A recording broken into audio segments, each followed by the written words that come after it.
I said in my 500 subscriber special that I could not believe that 500 people liked listening to the opinion of this guy right here. So you can just guess my amazement at the fact that 1,000 plus of you guys have subscribed to my channel. Now, the reason why this video has taken me so long to put out was because I honestly didn't know what I wanted to do for it. I mean, I could go ahead and I could repeat some of the talking points I made in my 500 sub special, but that isn't something I wanted to do. That would be very boring. So instead, I decided to just turn on my webcam, start talking, and see where that leads. When I started this YouTube channel over a year ago, I did so for two reasons. One reason was to call out wokeness in the video game industry, and the second reason was to show my displeasure with the Saints Row reboot. And both of those things are stuff that I still cover to this day. But over the year on YouTube, I have learned a lot of things. Whether that is learning to edit better, to create thumbnails better, to speak better, or even learning to have more confidence in myself and the opinions that I have.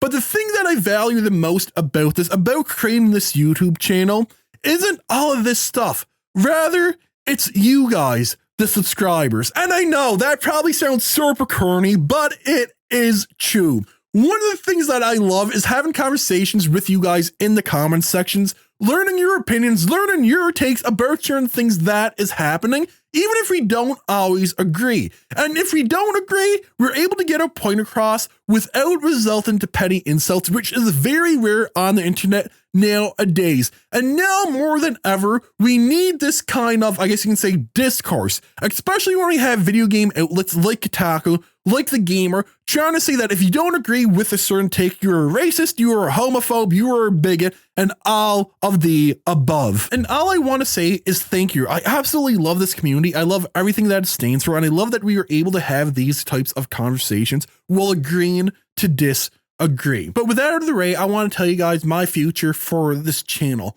One of the things that I'm going to be doing more is video game related content. Content that is focused on video games rather than the news surrounding them. This means we're going to have more deep dives. We're going to be seeing why video games succeeded, why some of them failed, and stuff like that. If you liked my older Saints Row videos, the stuff I did, like where we looked at did Anita Sarkeesian actually influence the Saints Row reboot, you will definitely like this sort of comment.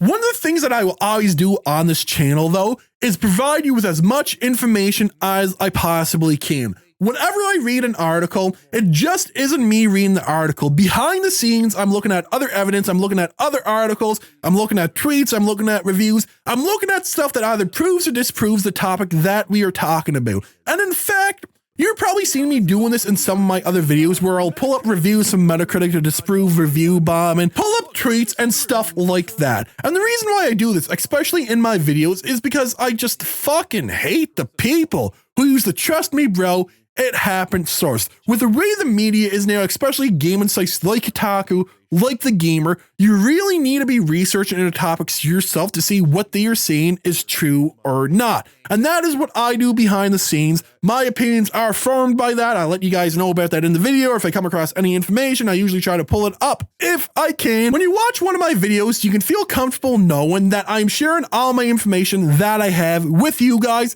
Even if that disproves some of my theories, I'll point back to my Anita Sarkeesian video I did about the Saints Row reboot, whether she influenced it or not. And it would have been very easy for me to say that, hey, you know what, guys? Yeah, she didn't influence it. That's why the Saints Row reboot was woke. That's why it went to shit. That's why it was absolutely horrible. That's why the sales crashed. That's why he killed the franchise and all of this other stuff.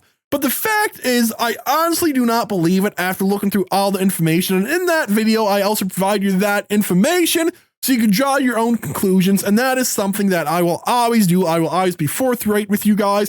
If I have biases, I'll let you know what my biases are, as I have done in my other videos. And if I do get something wrong, if I make a mistake, if I leave some information out, don't be afraid to let me know in the comments section. Because at the end of the day, that makes me a better content creator. Don't be afraid to be like, yo, GamerGeek, you fucked up big time. Here's what they actually said, or here's the information that you left out. Because when you guys do that, it helps me in the long run, and I will always try to include a correction in the video or in the next video I upload. And getting a 1,000 subscribers. It's just amazing. I just can't believe it. I said it at the first of this video. It's just nuts to think that 1,000 of you guys like listening to my opinion, like listening to this half an hour tired. And of course, reaching 1,000 subscribers means I'm monetized. It means that I'm making a bit of pocket change on my videos, which is an amazing feeling. But I will let you guys know this. I will never let YouTube mince my words. I will never stay silent. I will always say what I mean to say, even if I have to kind of cleverly disguise it. You might realize that I started replacing a certain word with artard, which is also a South Park reference. You've been on your computer all weekend. Shouldn't you go out and socialize with your friends? I am socializing, Artard. I'm logged on to an MMORPG with people from all over the world and getting XP with my party using TeamSpeak. I'm not an artard. I will never sacrifice what this channel is about. I will never stop giving my honest opinions about things, even if it means that this channel doesn't grow any larger than what it is. That is just me. That is one of the reasons I started this channel, just to get my opinion across there. And I'm definitely not going to be silenced because of a fear of getting demonetized. But that's bringing us to the end of this video. Now, you will probably see that there are a lot of edits in this video. That is because, like I said, I just turned the webcam on, I started talking, I tried to think of things interesting to say while not sounding like complete artard, which is very hard for me to do. But yeah, there's that. Now, about a week ago, I went ahead and I made a community post asking you guys if you had any questions for me and that I would answer them during this video. And some of you guys did, and we're going to get down to them, and we're going to start with the dumbest question that has been asked. And the first question is by Usually Not On Time, and he asks, who is your favorite cousin? And of course, the only answer I have for that is not you. And then we have Words of Paradise asking this. Scenario. You're put in charge of Lucasfilm. You have to come up with a 5-step plan to bring Star Wars back from the brink. What do? The truth is, the last Star Wars film I ever saw was Revenge of the Sith. Growing up, I absolutely loved Star Wars. I loved the prequels. I know that might make me lose some geek points, but that is the truth. I was a kid. I absolutely loved them, and I still love them to this day because that is the Star Wars I grew up with. With that being said, I never actually watched the Rey trilogy. I always had a plan of putting it off until all the 3 movies came out, then watched them back to back. But when that happened, I started hearing a lot of bad things about the movies and figured that, you know, it just wasn't worth a day watching it. It wasn't worth that waste of time. And I never actually watched it. But I have watched The Mandalorian, if that counts. But what I would do in this situation here, knowing what I know about the trilogy and knowing some of the stuff that went wrong with it, is simply scratch it all. Everything past Revenge of the Sith, you scratch, and you bring the extended universe into canon. And you started by making a Thrawn trilogy and giving Luke Skywalker the story he actually deserves. And afterwards, if you want to do some TV shows, there's plenty of stuff from that universe, from the extended universe, that you can easily make into a TV show. One of the things that I would absolutely love to see if Disney wasn't ran by who Disney is run by would be a show about Starkiller. That is one of my favorite of the characters in the Star Wars universe. I absolutely loved the games. I thought he was a very interesting character. And yeah, that's just what I would do. And then we have Cult Classic Cage asking, what's my favorite cult classic movie and cult classic video game? My favorite cult classic movie has to be A Nightmare on Elm Street. I absolutely love that series.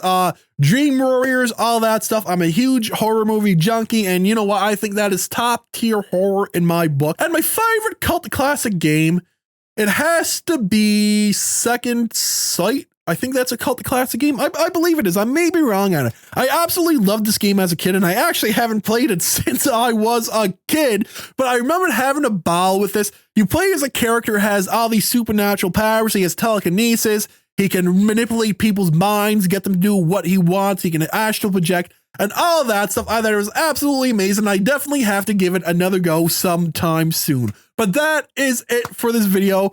Once again, I just want to say thank you guys for the 1,000 subscribers. It is absolutely nuts to think that 1,000 people like listening to my opinion, but you know what?